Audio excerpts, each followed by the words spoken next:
Have you ever wondered why some people work harder than ever, yet never escape the financial treadmill? Why their paycheck rises, but their stress rises faster? And why the rich somehow seem to keep getting richer, even in the same economy? Here's the truth. Most people aren't held back by bad luck or low income. They're held back by habits, small, invisible money patterns that quietly drain wealth over time. In this video, we'll count down 10 money habits keeping you poor, and more importantly, how to replace each one with strategies the rich actually use. Starting with the one almost everyone falls for: lifestyle creep. Number 10. Lifestyle creep. Spending more as you earn more. Every raise feels like freedom until it becomes a trap. You've worked hard, earned that promotion, and suddenly your paycheck grows. So what's the first instinct? Upgrade everything. A nicer car, a bigger apartment, a better phone, because you've earned it, right? But here's the truth. Most people don't build wealth when income rises. They just upgrade their lifestyle to match it. It feels like progress, but it's really a treadmill. You're running faster, but staying in the same place financially. Economists call this lifestyle inflation. Robert Kiyosaki warned about it decades ago.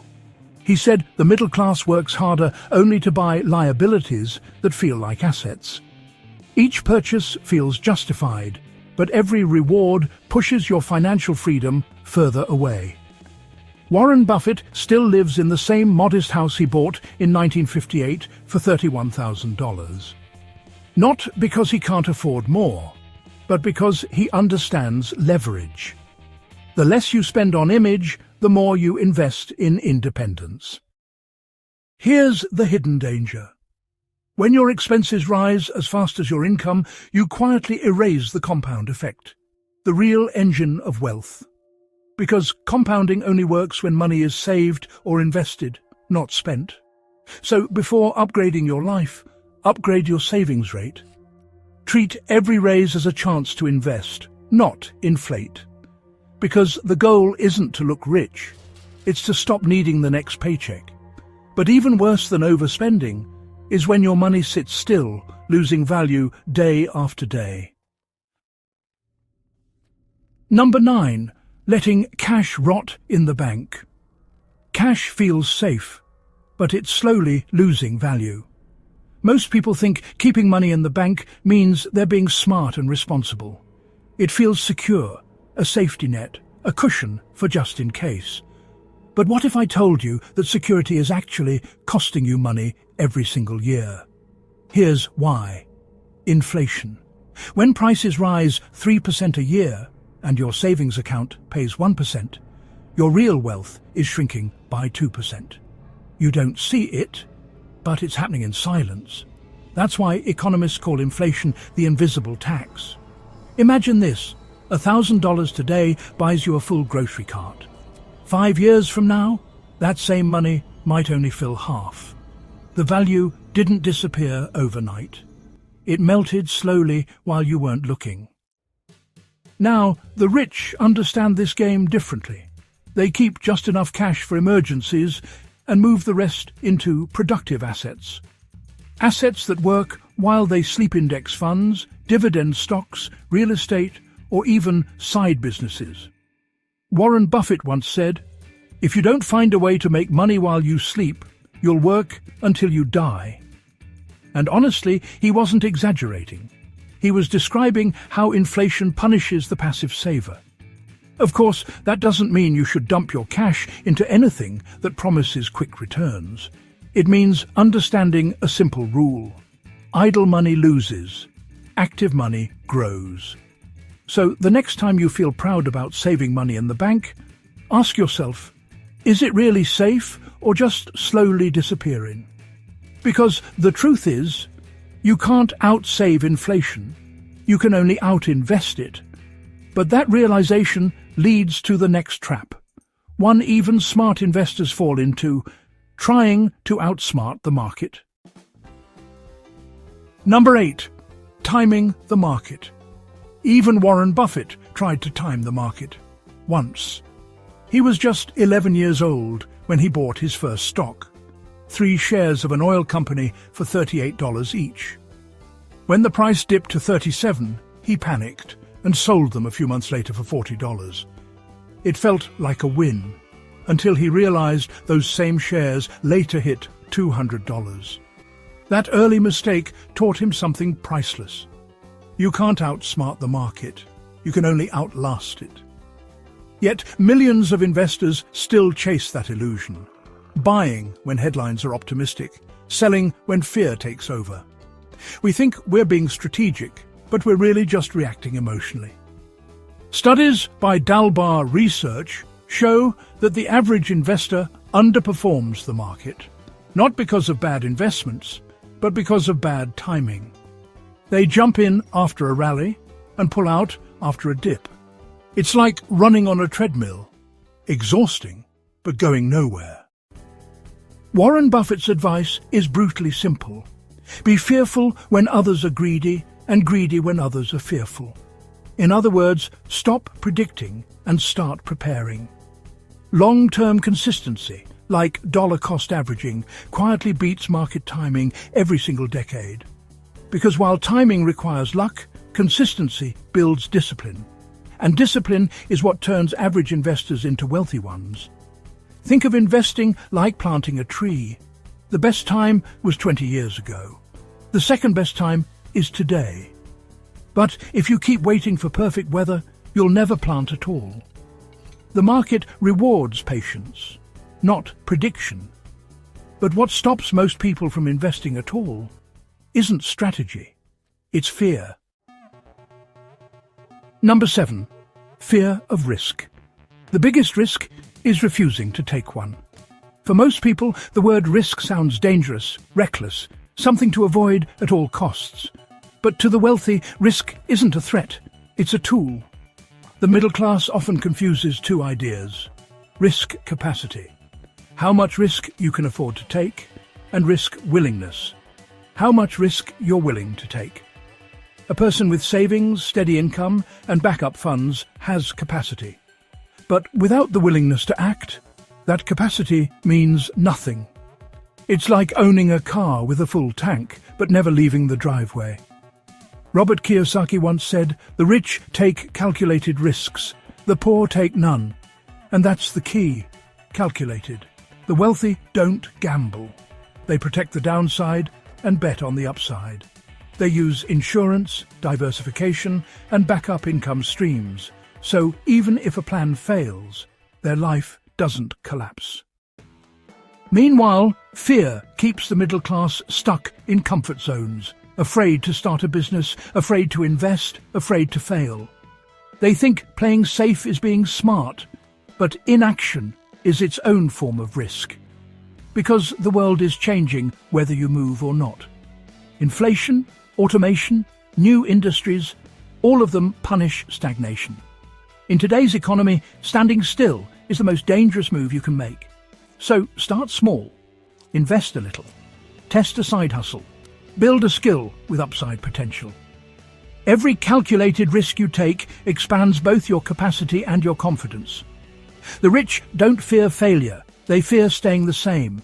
But remember, taking risks blindly can be just as dangerous. And that's where most investors go wrong next. Number 6. Mindless investing.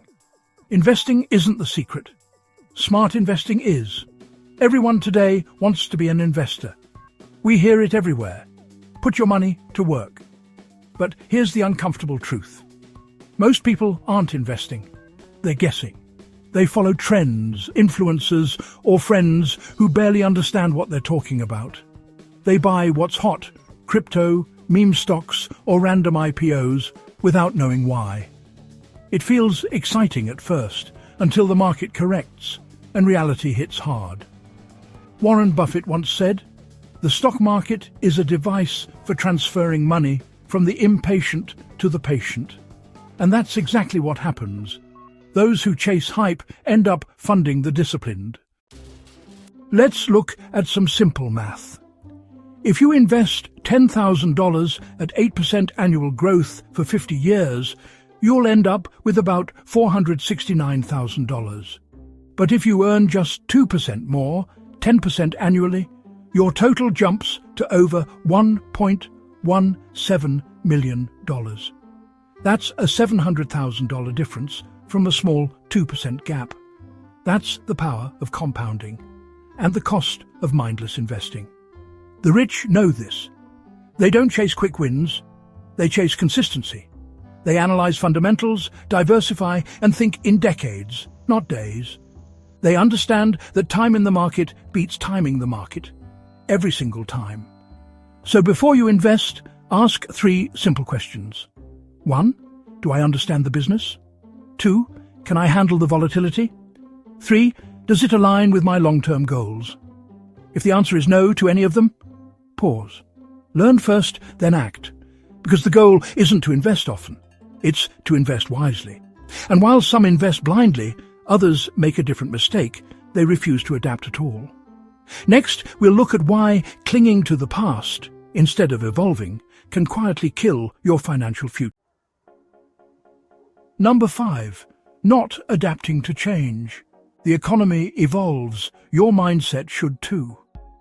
There was a time when success meant one thing: get a good education, find a stable job, and climb the corporate ladder. That formula worked 50 years ago. But today's world doesn't reward stability. It rewards adaptability. Technology, remote work, and global markets have rewritten the rules. Yet millions still cling to an outdated playbook, trading time for money, waiting for annual raises that barely beat inflation. The rich don't think like that. They see change not as a threat, but as leverage. When industries shift, they pivot. When new tools emerge, they learn them early. That's why they ride the wave, while everyone else drowns under it. Take the rise of digital work. 10 years ago, freelancing was seen as unstable. Today, the digital economy produces self-made millionaires from laptops and internet connections. Writers, editors, coders, and consultants now earn globally, without big city costs or corporate red tape. Meanwhile, many still refuse to move, literally and mentally. They stay trapped in high-cost lifestyles, convinced that prestige equals progress. But money doesn't care about your zip code. It follows value. The truth is, opportunity isn't dying. It's relocating. It's moving online, it's moving global, and it's moving fast. And the people who adapt early, those who upskill, experiment, or shift careers, are quietly building the next generation of wealth. Change doesn't destroy wealth. Resisting it does. Those who adapt early often discover new income streams, like side hustles that eventually replace their full-time job. Number 4. Ignoring side hustles. Your 9-to-5 pays the bills. Your side hustle builds freedom. Most people treat their job like a lifeline, a single source of income that keeps everything afloat. But what happens when that lifeline gets cut? A single paycheck is security only until it isn't. The middle class relies on one income stream. The rich build many, because they understand a simple rule. One source feeds you, but multiple sources free you. Your main job covers survival. Your side hustle funds growth. It's how you experiment, learn, and create leverage. Even if it earns little at first, it's not about the money. It's about building options. Think of it this way. A second stream of income doesn't just add money, it adds security. If one dries up, the others keep flowing. That's how entrepreneurs sleep at night during recessions. Their income doesn't come from a single faucet. And thanks to the internet, the barrier to entry has never been lower. You can monetize a skill, build a brand, or create digital products, all from home. The difference isn't opportunity, it's initiative. Even Warren Buffett has multiple streams: businesses, dividends, real estate, royalties. He calls it making your money work harder than you do. So whether it's freelancing, content creation, online teaching, or e-commerce, start something small and consistent. Because every small stream eventually joins the river. A side hustle isn't a distraction. It's insurance against stagnation. And once your income grows, where should you park it? That's where the real game of wealth begins. Number 3, neglecting real estate. A house isn't just a home. It's a wealth engine. For decades, the world's richest people have shared one quiet habit. They own assets that appreciate while they sleep. And real estate has always been one of the most powerful. It's not just about bricks, land, or rent checks. It's about equity, leverage, and protection. When you buy property wisely, you're not just buying space. You're buying time. Every mortgage payment builds ownership. Every rent payment from a tenant buys back your freedom. Real estate creates 3 layers of wealth most people overlook. 1. Equity growth. As property values rise, so does your net worth. 2. Tax advantages, depreciation and deductions that investors legally use to keep more of what they earn. 3. Inflation protection. While prices climb, so do rents and property values. Your money doesn't just sit, it scales. That's why, even in downturns, real estate stays a cornerstone of wealth. It's tangible, it's limited, and it's productive. Meanwhile, many people still treat it emotionally, buying dream homes instead of cash-flowing ones, chasing hot markets instead of stable ones, or waiting forever because the timing isn't perfect. The wealthy don't wait for permission. They study the math. They buy value, not hype. They hold long-term, not for likes. And they understand that even small properties, when held wisely, become silent partners in wealth creation. A smart real estate move today can replace years of hard labor tomorrow. But even real estate won't save you if you chase trends blindly. And that's exactly where most people fall next. Number 2, following trends, not principles. If you chase hype, you'll always be late. Everywhere you look, there's a new trend promising quick success. A new stock, a hot crypto, a viral side hustle, a lifestyle everyone seems to envy. It's tempting to jump in. After all, you don't want to miss out. But here's the problem. Chasing trends is a wealth killer. You're constantly reacting, never creating. You trade your focus for excitement, your discipline for distraction, your money for social proof. Middle-class investors often buy into what's popular, not what's valuable. They upgrade lifestyles based on what they see online. They chase every guaranteed opportunity and end up with nothing lasting. The rich play a different game. They follow principles, not hype. They invest according to fundamentals, not popularity. They buy businesses that solve problems, not businesses that go viral. They build skills that last decades, not trends that fade in months. Naval Ravikant calls it compoundable knowledge, the ideas and habits that multiply quietly over time. Trends? They compound nothing. Principles? They compound wealth, credibility, and freedom. So, while trends feel urgent, your financial freedom depends on patience, not hype. And finally, the most dangerous habit of all, the one that silently keeps most people poor, year after year. Number 1, avoiding financial education. The real poverty isn't lack of money, it's lack of knowledge. Think about it. Millions of people work tirelessly, earn decent incomes, and still struggle financially. Why? Because they never learned the rules of money. The rich treat financial education like oxygen. They read, analyze, and think critically about investments, taxes, leverage, and business. They know how money works, so their money works for them. Meanwhile, the middle class often outsources thinking. They follow financial experts blindly, rely on friends' advice, or copy what others do.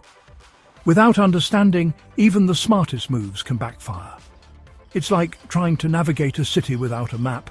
Every wrong turn costs time, stress, and money.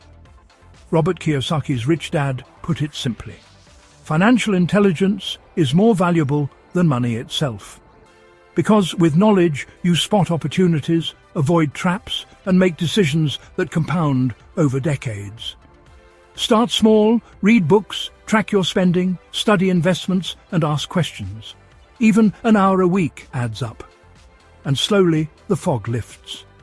When you master financial awareness, wealth isn't a dream. It becomes a natural byproduct of informed choices. Knowledge gives you freedom. And freedom is the ultimate form of wealth. Key lessons and takeaway. We've counted down the 10 money habits keeping you poor. And the pattern is clear. It's not bad luck. It's not low income. It's behavior, mindset, and choices. From lifestyle creep to idle cash, fear of risk, mindless investing, ignoring side hustles, neglecting real estate, chasing trends, and avoiding financial education. Every habit quietly erodes wealth. The rich don't avoid mistakes. They structure their lives to minimize them and maximize opportunity. Start today by picking one habit to change. Automate savings, invest consistently, learn actively, or start a small side hustle. Small, consistent steps compound faster than sporadic big wins. Remember, financial freedom isn't about working harder. It's about working smarter and thinking ahead. If you found these insights valuable, subscribe and join our community of wealth builders.